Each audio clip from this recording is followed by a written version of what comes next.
معزز ناظرین اور عزیز طلباء، السلام علیکم۔ میں ہوں محمد حفیظ۔ آج ہم جماعت 9 میں موجود نظم نعت، جس کے شاعر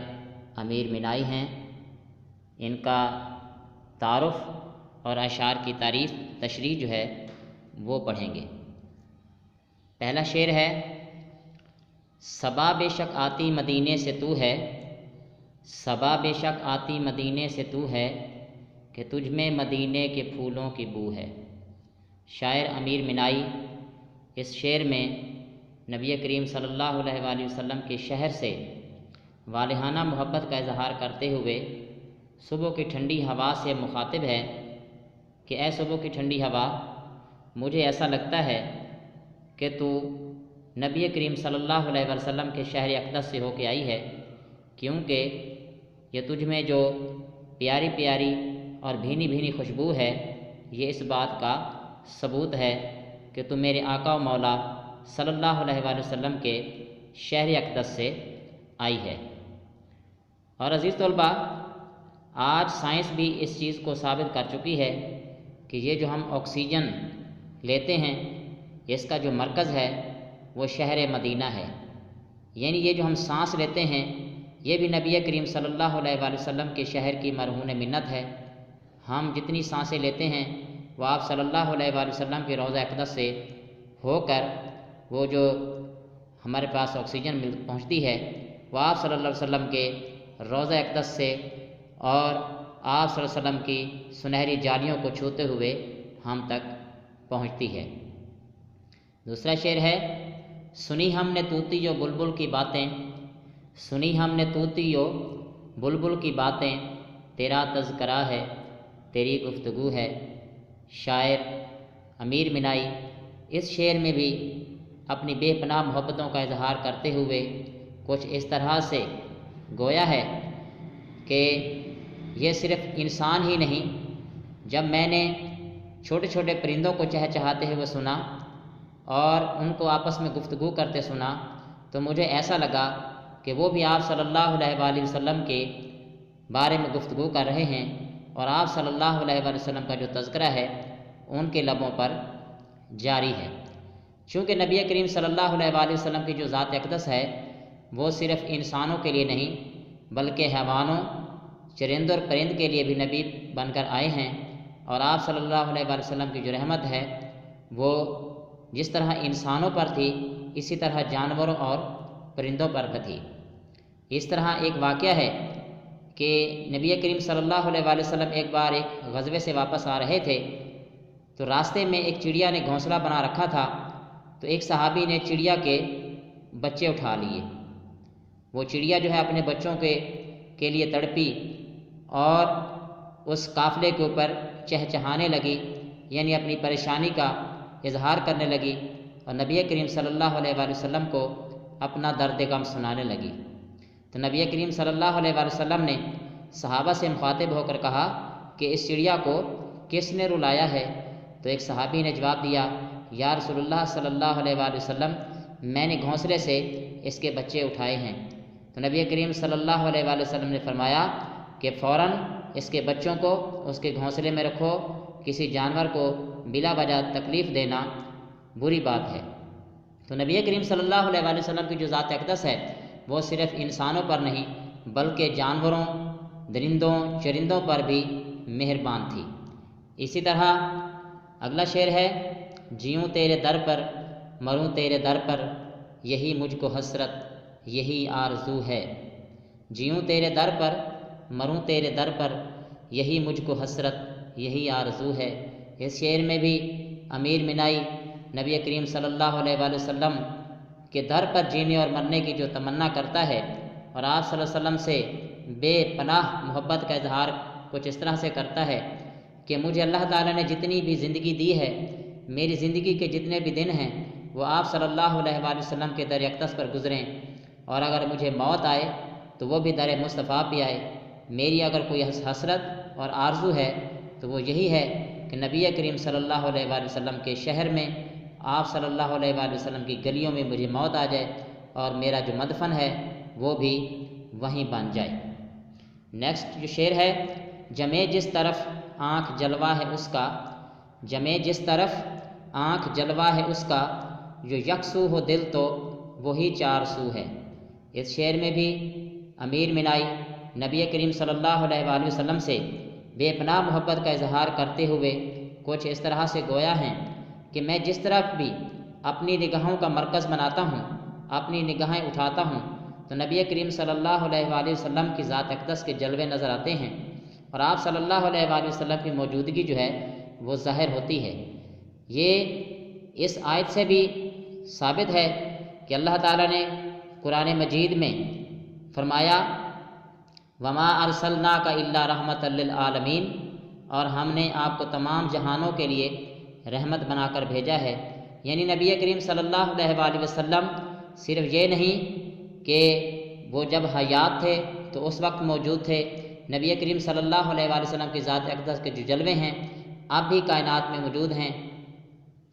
اب ظاہری طور پر تو نہیں لیکن روحانی طور پر ہر مومن کے دل میں نبی کریم صلی اللہ علیہ وآلہ وسلم کی جو ذات اقدس ہے وہ جلوہ گر ہے۔ نیکسٹ جو مصرع ہے، جو یکسو ہو دل تو وہی چار سو ہے، یعنی میں اپنی نگاہوں کو، اپنے دل کو اگر ایک طرف مرکز بنا لوں تو مجھے ہر طرف نبی کریم صلی اللہ علیہ وآلہ وسلم کی ذات اقدس کے جلوے جو ہیں وہ نظر آتے ہیں۔ اگلے شعر میں شاعر امیر منائی کچھ اس طرح سے گفتگو کرتے ہیں کہ تیری راہ میں خاک ہو جاؤں مر کر، تیری راہ میں خاک ہو جاؤں مر کر، یہی میری حرمت یہی آبرو ہے۔ اس میں بھی شاعر نبی کریم صلی اللہ علیہ وآلہ وسلم کے راستے میں اور آپ صلی اللہ علیہ وسلم کے بتائے ہوئے طریقوں کے مطابق زندگی گزار کر مرنے میں جو ہے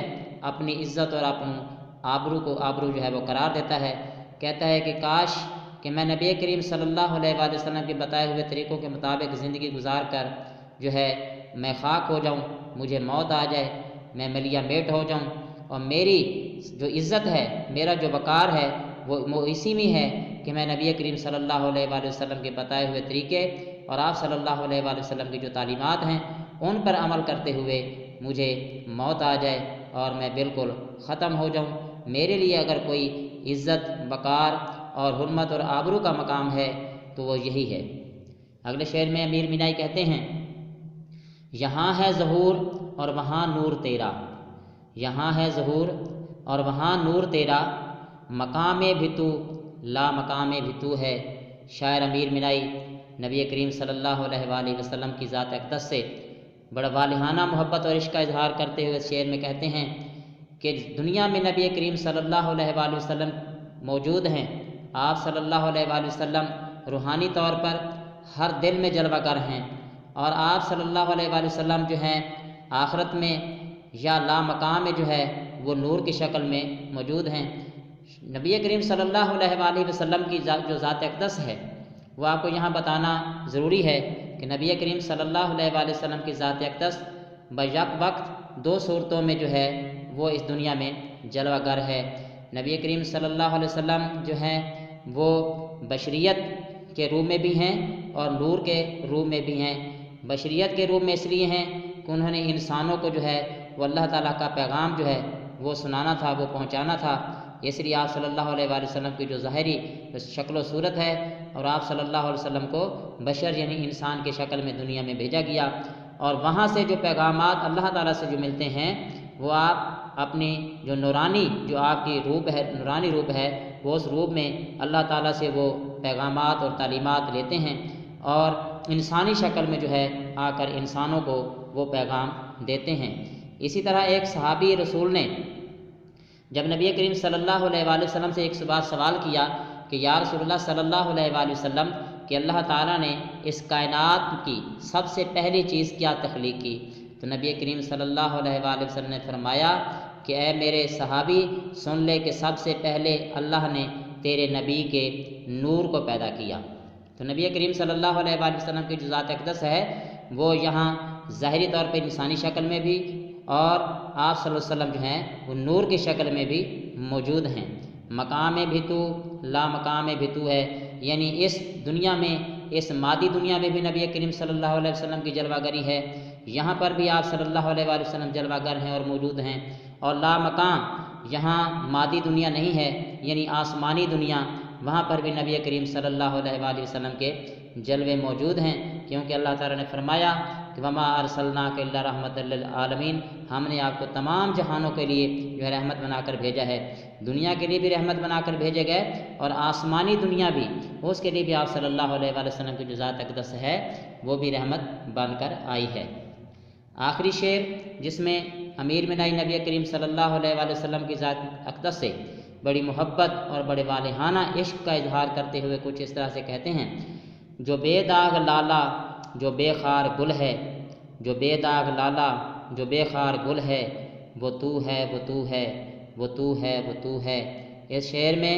امیر منائی نبی کریم صلی اللہ علیہ وآلہ وسلم کو ایک ایسے پھول سے تشبیہ دے رہے ہیں جو بے ضرر ہے، جس پر کوئی کانٹا نہیں ہے،